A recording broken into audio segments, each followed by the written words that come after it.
In this Java Swing tutorial, we will make an application that includes JTable. In the application, when a data in the table is clicked, it is printed to the console. Let's make this application together. I created an empty window. I create an object named data. We will add this data to the table in a moment. I create a string for column names. I need a default table model. I send the data and column variables to the class.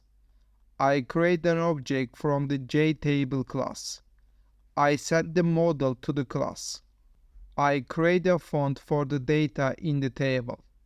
I need a scroll panel for the table. I create an object from the JScrollPane class. I send the table to the JScrollPane class.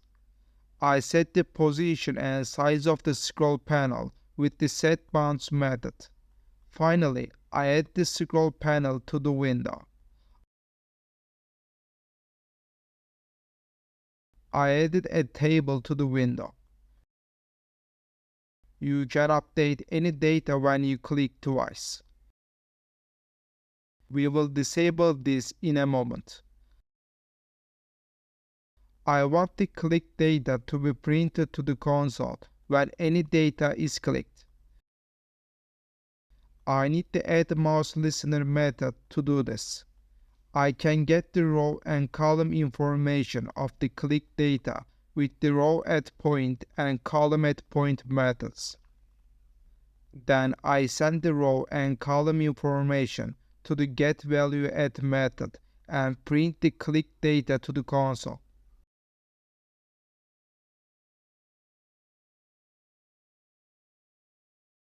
Every clicked data is printed to the console.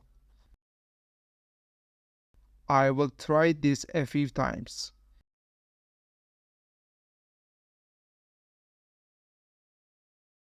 Data can still be updated by clicking twice.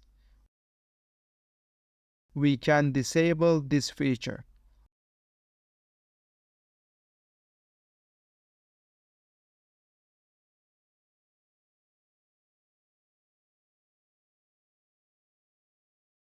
I override the isCellEditable method.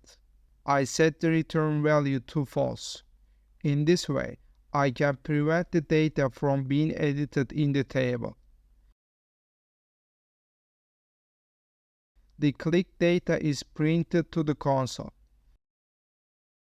No data can be updated.